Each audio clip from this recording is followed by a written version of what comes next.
Hey, what's up guys, John here.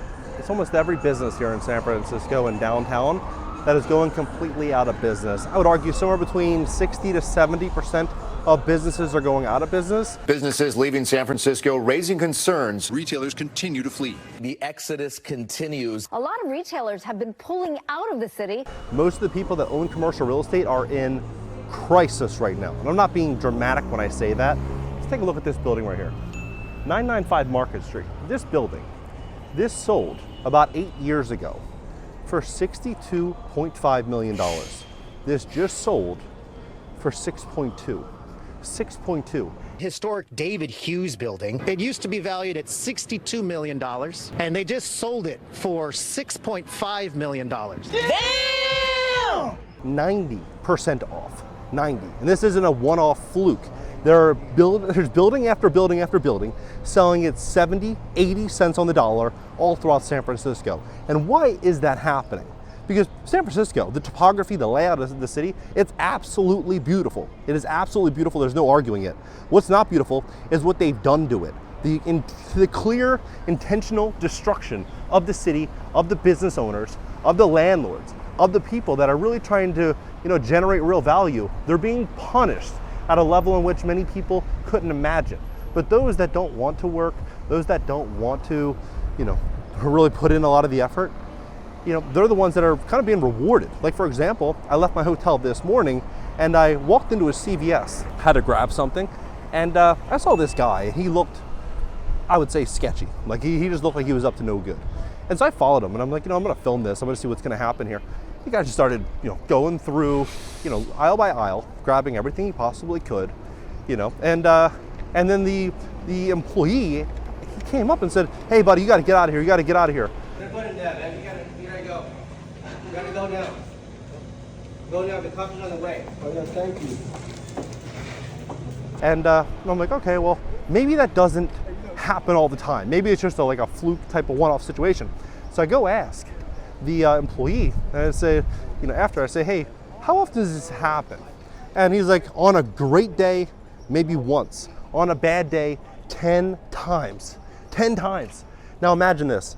Inside of CVS, they're locking up everything over $2 or maybe over $3, right? So anything you want to buy. Like I purchased toothpaste, I had to get a store employee to go unlock it for me to get toothpaste. Pharmacies putting many items in locked cases. It's the new strategy in the war against shoplifters. Think about that.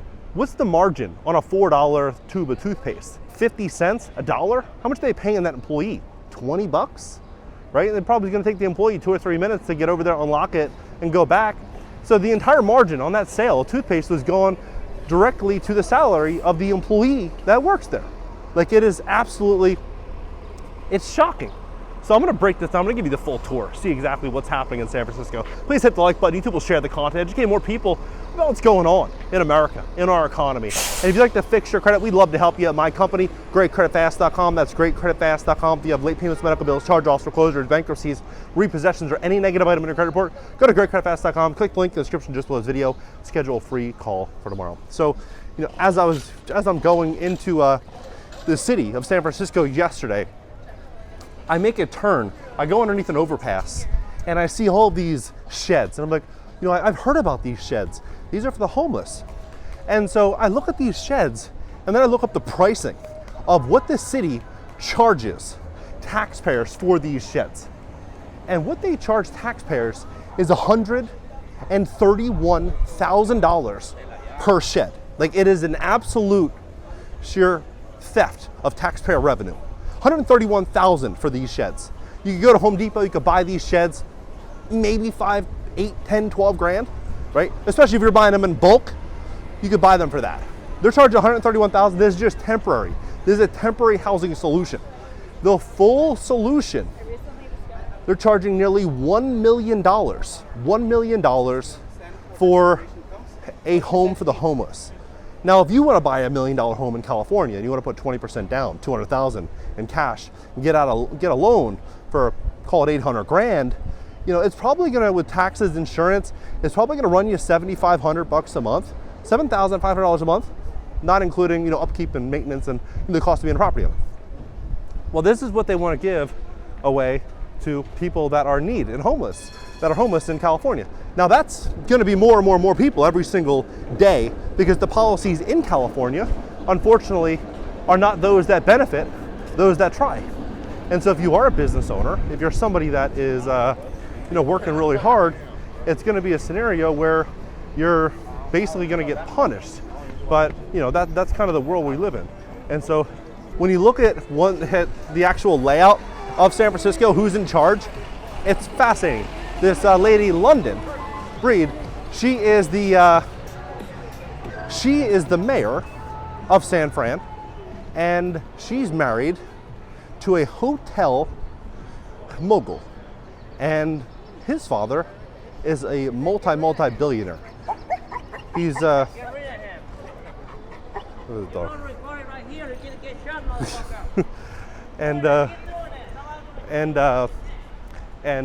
Yeah, so she's worth $11 billion. $11 billion is the net worth of the father. $11 billion. And so you start to think of it, you're like, okay, well, she's married to this, Hong Kong billionaire. They're pushing forward all these different policies, and these policies are policies like, inclusive, sustainable. We have to be much more conscious of the environment, all these different policies, and it all sounds really good. A lot of people say, this does sound really good. This is something that we need to do. Like, we need to have, a more inclusive world. But when you look at what it actually means and applying it, I think you'll learn a lot. And so what I looked at was, so what does this roadmap really look like in San Francisco? Well, the roadmap looks like upgrading and modifying every single building inside of the city. And so when they upgrade and modify every building inside of the city, that means that the owners of these properties have to make substantial investments. I'm not talking 50 grand, 100, I'm talking millions and millions and millions of dollars is what these property owners will have to invest inside of these properties. Think about it. The last 4 years, what's unfolded? They had eviction moratoriums. They had a lot of regulations on business owners. They had, a situation where consumers were leaving the city in San Francisco. California is offering a lifeline to renters. State leaders have announced a deal to extend the eviction moratorium through June. Right, a lot of them were moving to different markets, different locations, and all these different things were, bad for business owners. But when you see what the business owners are doing, they're closing up, and the landlords are in trouble. They're desperately trying to find people to rent this square footage to. And so think about it this way: if there's an influx of supply, there is a lack of demand for it. There's heavy regulation. There's high taxes. You're not punished if you own a store and someone comes, or the criminal is not punished for stealing from the store. What is this going to mean, especially as insurance and taxes, and mortgage rates continue to incline? It's going to mean the value of your property is going to continue to erode. And so if you have a building like the one I just showed you, that sold for $6 million, 6.2, and the upgrades for that building, are going to be in the millions, what is that building really worth?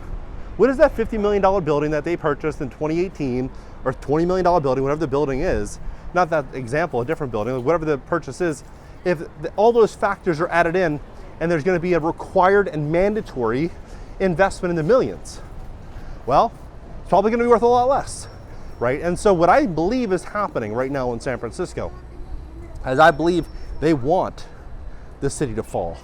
They want the business owners to lose everything.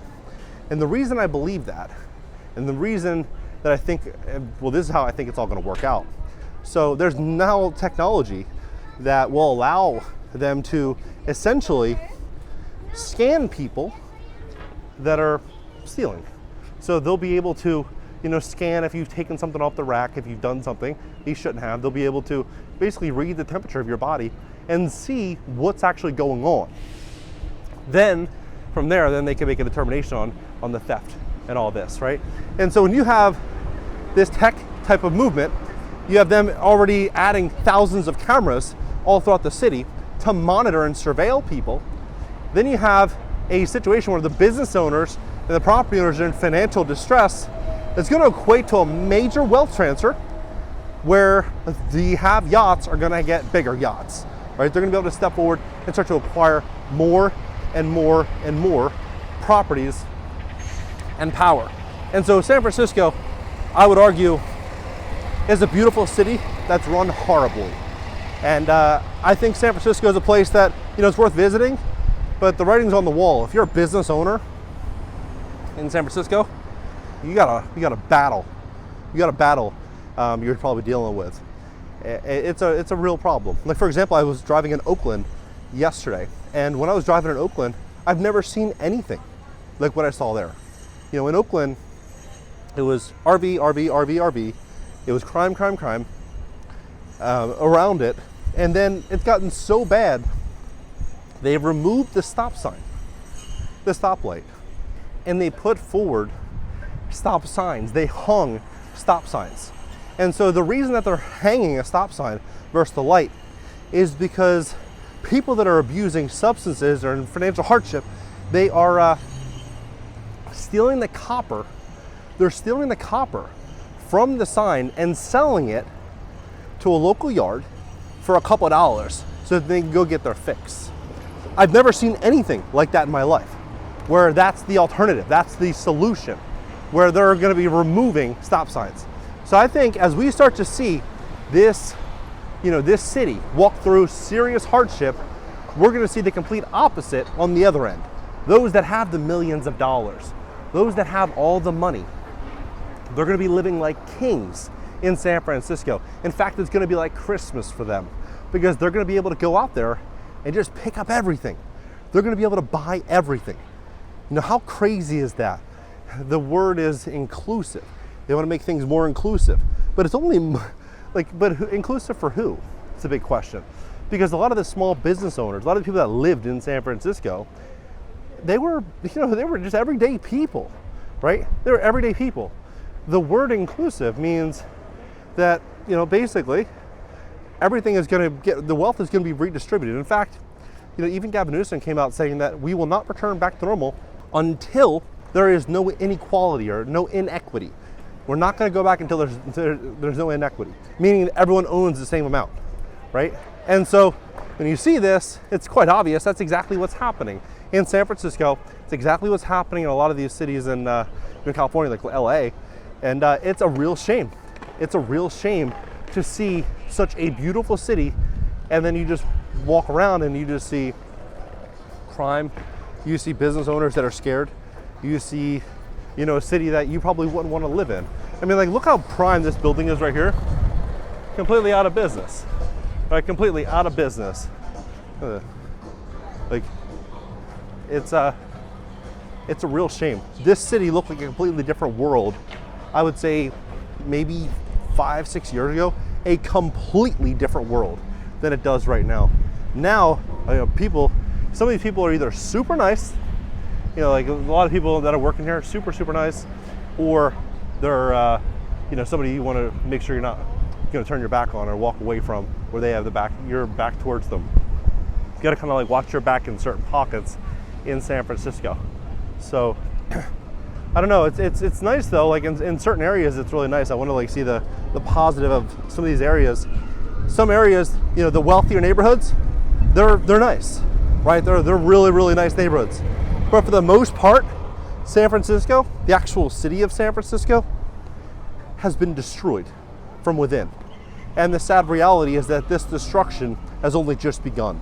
The next year, 2 years, 3 years, as we begin to see more and more of these commercial properties lose value and erode, the banks holding that debt are going to be in big trouble. It's going to get harder to finance these deals, meaning, in real estate, with anything, a property or an asset is only worth what the highest ready, willing, and able buyer is able to pay for it. So what does that mean? If banks are going to start tightening up on lending, less available buyers. Prices are going to continue to come down. So if you're somebody that is making a lot of money right now, you're thinking about investing in real estate in San Francisco, you should probably hold off for a little bit. I think you're going to see some real pain coming to this city. I think a lot of people are in denial about what's happening here. And for those that, are a business owner in San Francisco, I would definitely be really, really careful. If you're thinking about buying property in San Francisco, I would definitely look at these codes, these new building codes, what's unfolding here, because these building codes are, let's show you this over here. And more and more businesses are out of business. I'll walk the street, I'll show you, just for context, I'll show you another, probably 10. There's one right there, that's out of business. Here's another one right here, out of business. There's another one right here across the street, also out of business. I mean, this is prime real estate. Like, this is prime real estate, yet people don't want to be here. Business owners don't want to be here. Would you want to be here if you're a business owner? Think about it. Who would want to sell a product? Another one, out of business right here. You can see the sign right there, out of business. Another one right across the street. All the way across the street right there, out of business. And the one over right next door to it, also out of business. Here's some more out of business. Out of business, out of business. I think that one is in business, this one right here. Here's a couple more out of business. Here's two more directly next door, also out of business. So you just think about it, like 60-70% of these businesses are getting completely wiped out. Like,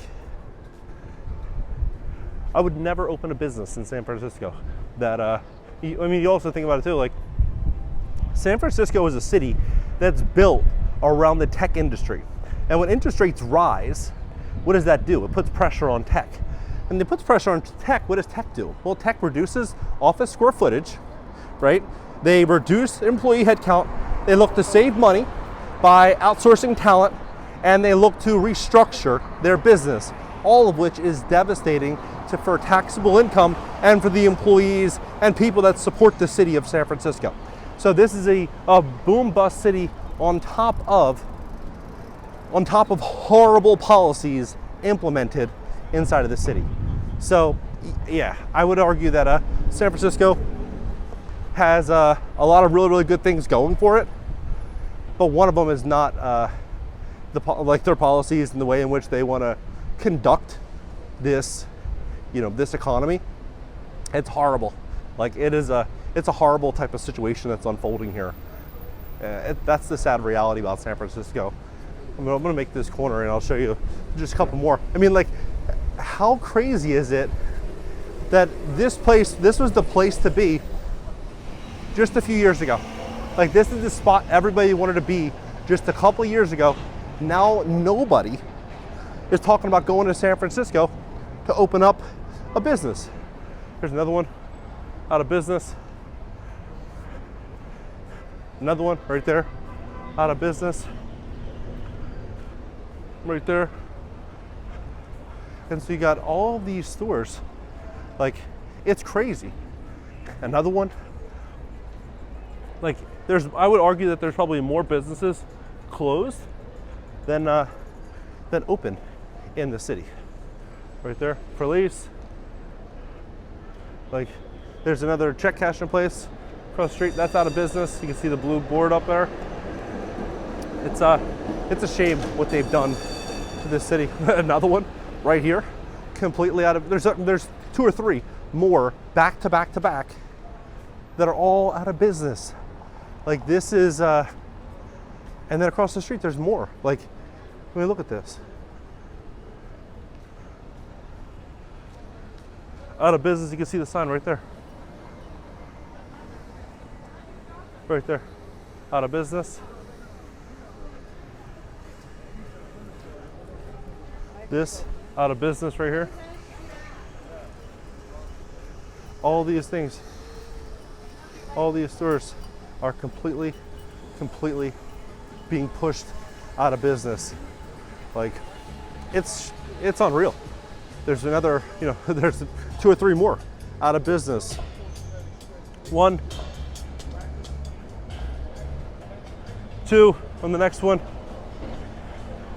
What do you think about this? Where do you see this all going? Drop below. Let's have a conversation about this. You think San Francisco is going to collapse and they're going to rebuild everything with technology, and they're going to push out more and more and more businesses, and we're going to see the wealthy get extremely and filthy rich all throughout the city? Or do you think everything is going to go back to 2018, 2019? Let's have a conversation about this below. Please hit the like button. YouTube will share the content to get more people about what's happening in American cities and our economy, our real estate market. Catch you next video.